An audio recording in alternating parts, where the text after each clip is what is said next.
Olá, eu sou a Raquel, psicanalista. Vamos ler Freud comigo? Continuando, Obras Completas, volume 2, Estudo sobre a Histeria, 1893 a 1895, página, iniciando, continuando a leitura, página 25.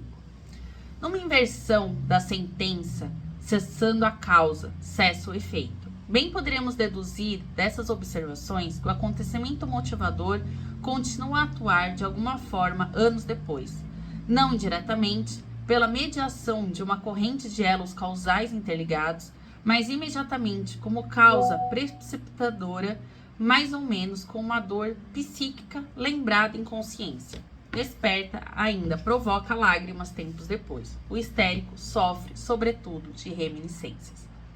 Parece espantoso, a princípio, que vivências há muito tempo ocorridas possam agir tão intensamente, que as lembranças delas não se sujeitem ao desgaste a que vemos sucumbirem todas nossas lembranças. Ou seja, aquelas lembranças ruins, tristes, aqueles traumas que a gente viveu, muitas vezes eles não somem.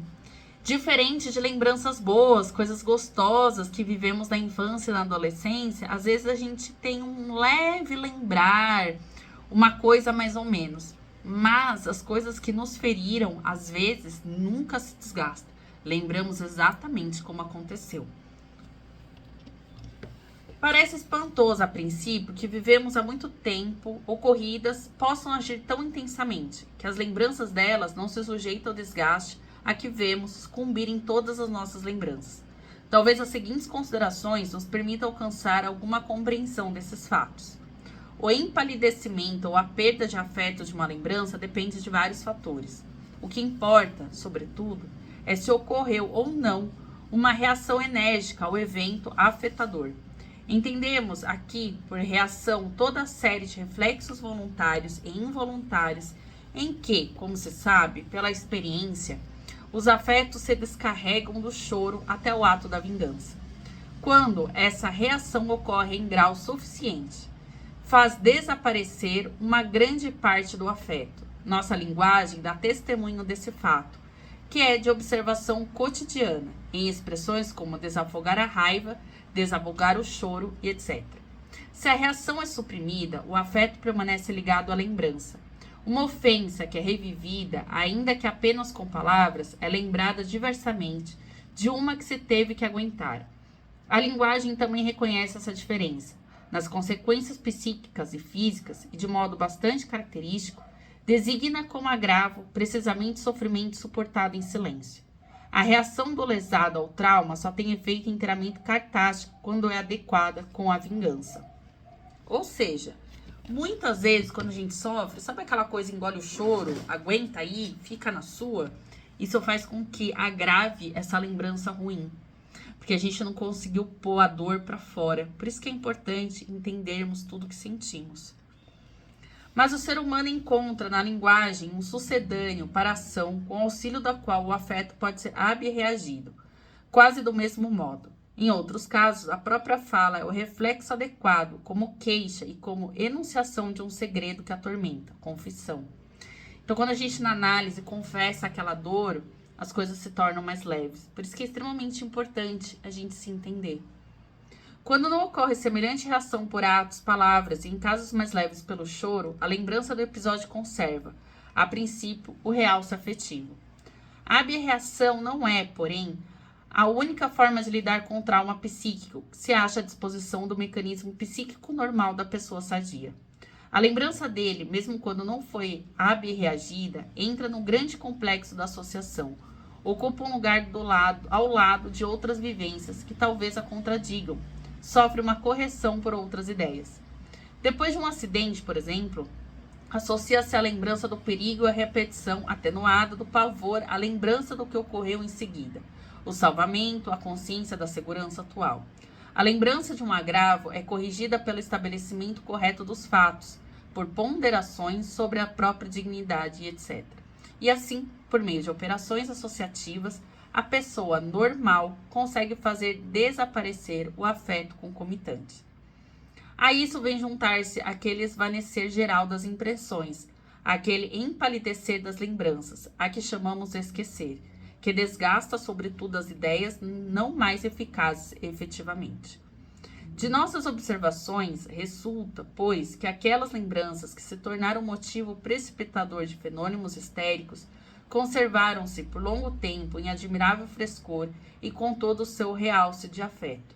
Mas devemos mencionar como outro fato notável e que mais tarde aproveitaremos que os doentes não dispõem dessas lembranças como de outras de sua vida. Pelo contrário, essas vivências faltam por completo na memória dos doentes, em seu estado psíquico habitual, ou lá estão presentes apenas de forma bastante sumária.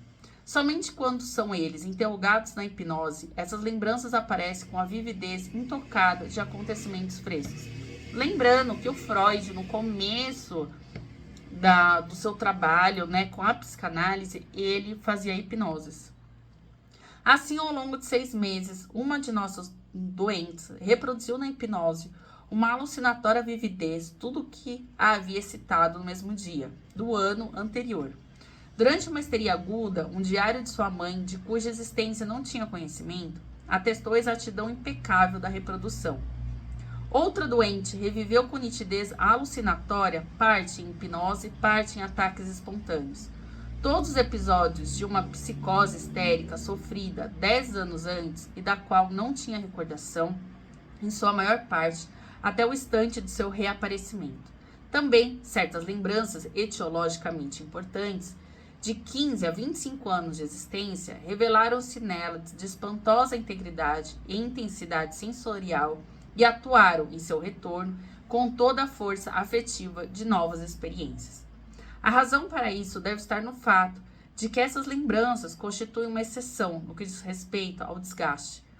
Em todos os aspectos acima discutidos, evidenciam-se, com efeito, que essas lembranças correspondem a traumas que não foram suficientes a haver reagidos. E examinando mais de perto as razões que impediram isso, podemos encontrar pelo menos 2 séries de condições sob as quais a reação ao trauma não ocorreu.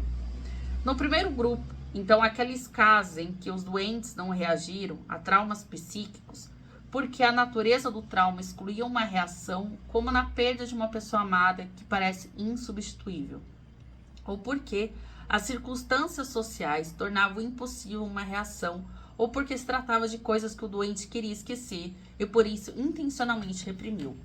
Aqui é interessante que ele fala assim, às vezes a própria pessoa reprime a sua dor, ou porque não quer chorar na frente dos outros, ou porque não quer dizer o que está sentindo, porque tem vergonha.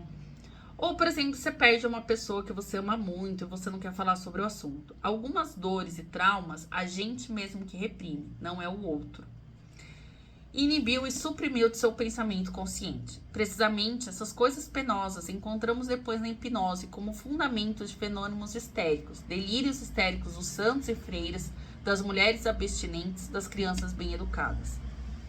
Eu achei interessante essa parte de crianças bem educadas, porque se a gente pegar, se você pega assim, se você lembrar, se você é um adulto tímido, se você é um adulto que tem vergonha dos outros, provavelmente você foi aquela criança super obediente. Aquela criança super educada, que abaixava a cabeça para todo mundo. Você nunca enfrentava ninguém.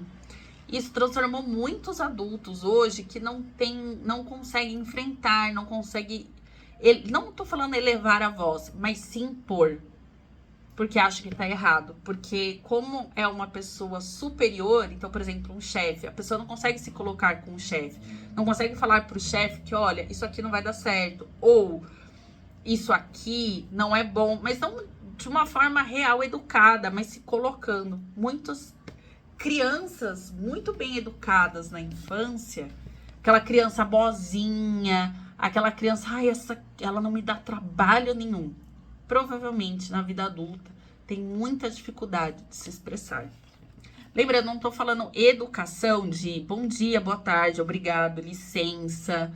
Tô falando daquela criança que, tipo, aceitava tudo. Tudo mesmo. Quem foi essa criança super educada que não deu trabalho sabe do que eu tô falando. A segunda série de condições é determinada não pelo conteúdo das lembranças, mas pelos estados psíquicos em que se achava o doente quando se deram as vivências em questão. Pois na hipnose também encontramos como motivo precipitador de sintomas histéricos ideias que, embora não significativas em si, devem sua manutenção às circunstâncias de haverem surgido, sob graves afetos paralisantes, como o pavor, por exemplo, ou em estados psíquicos anormais, como no semi-hipnótico, estado de abnubilação do sonhar acordado, em auto-hipnose similares. Nesses, é a natureza dos estados que torna impossível uma reação ao evento. Sabe aquele evento que você fica em choque? A coisa acontece e você não consegue se movimentar? Isso também, você não tem reação. Isso também pode causar traumas. E muitas vezes você não consegue nem entender o que causou o trauma, porque você ficou tão em choque que você apagou da mente, mas o seu inconsciente guardou ele. Ambas as condições podem naturalmente coincidir e de fato coincidem. Esse é o caso quando um trauma eficaz em si sobrevém num estado de afeto grave, paralisante ou de consciência alterada. Mas também parece ocorrer que em muitas pessoas o trauma psíquico provoca um daqueles estados anormais, o qual, por sua vez, impossibilita a reação. É comum aos dois grupos de condições, porém, que os traumas psíquicos não resolvidos por meio de reação também não o possam ser por elaboração associativa. No primeiro grupo é o propósito do doente que quer esquecer as vivências penosas e as exclui da associação tanto quanto possível. No segundo grupo, este processamento associativo fracassa porque não existe abundante vínculo associativo entre o estado de consciência normal e os patológicos, em que surgiram essas ideias. Logo teremos ocasião de examinar mais detidamente essa questão. Pode-se dizer, portanto, que as ideias que se tornaram patogênicas conservam-se tão frescas e vigorosamente afetivas, porque o desgaste normal pela aberração e pela reprodução em estados de desimpedida associação lhes é negado. Quando comunicamos as condições que, segundo nossa experiência, são decisivas para que fenômenos histéricos se desenvolvam de traumas psíquicos, já então tivemos que falar de estados anormais da consciência em que surgem essas ideias patogênicas e salientar o fato de que a lembrança do trauma psíquico atuante não se acha na memória normal do doente, e sim na memória do hipnotizado. Quanto mais nos ocupávamos desses fenômenos, mais segura tornava-se nossa convicção de que aquela cisão da consciência que nos casos clássicos conhecidos é tão evidente na forma de doble consciência. Existe maneira rudimentar em toda histeria e que a tendência a essa dissociação e com isso ao aparecimento de estados anormais de consciência que reuniremos sob a denominação de hipnoides é o fenômeno fundamental dessa neurose. Coincidimos nessa opinião em Binet e os dois Janet, Pierre e Jules, embora nos falte experiência a respeito das surpreendentes descobertas que fizeram com pacientes anestésicos. Gostaríamos então de pôr ao lado da afirmação frequentemente feita: a hipnose é uma histeria artificial. Esta outra, o fundamento e condição da histeria é a existência de estados hipnoides. Em toda a sua diversidade, esses estados hipnoides têm entre si e com a hipnose um ponto em comum. As ideias que neles surgem são muito intensas, mas fechadas ao tráfego associativo com o resto do conteúdo da consciência. Esses estados hipnoides são associáveis entre si e seu conteúdo ideativo pode, por essa via, alcançar graus distintos de organização psíquica. De resto, a natureza desses estados e o grau de seu isolamento do restante dos processos da consciência poderia variar de modo semelhante ao que vemos na hipnose, que se estende de leve sonolência ao sonambulismo, de total lembrança à anamnese absoluta. Se esses estados hipnoides já existem antes de doença manifesta, eles fornecem o solo sobre o qual o afeto instala a lembrança patogênica, com suas consequências somáticas. Esse comportamento corresponde à histeria por predisposição, mas nossas observações mostram que um trauma severo, como a da neurose traumática, uma supressão trabalhosa, por exemplo, do afeto sexual, podem efetuar uma dissociação de grupos de ideias, mesmo em pessoas não predispostas. e este seria o mecanismo da histeria psiquicamente adquirida. Entre os extremos dessas duas formas, deve-se admitir uma série de casos em que a facilidade para a dissociação no indivíduo em questão e a magnitude afetiva do trauma variam em sentido inverso. Nada temos de novo a dizer sobre a origem dos estados hipnóides predisponentes. Acreditamos que muitas vezes se desenvolve a partir dos devaneios ou sonhos diurnos, tão frequentes mesmo em pessoas sadias, e para as quais os trabalhos manuais femininos, por exemplo, oferecem tanta ocasião. A questão de pôr que associações patológicas formadas em tais estados são tão firmes e influenciam os processos somáticos com intensidade tão maior do que habitualmente fazem, as ideias coincidem com o problema da eficácia de sugestões hipnóticas em geral. Nossas observações nada trazem de novo acerca disso.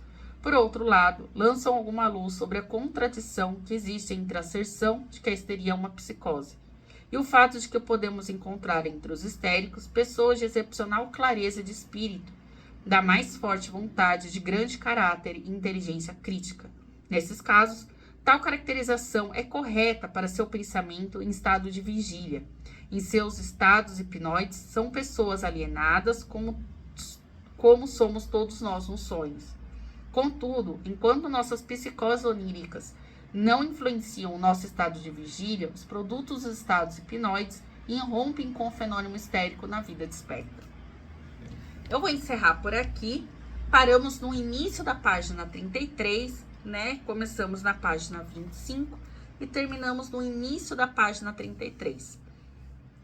E aí, a gente continua no próximo vídeo. Beijos e obrigada!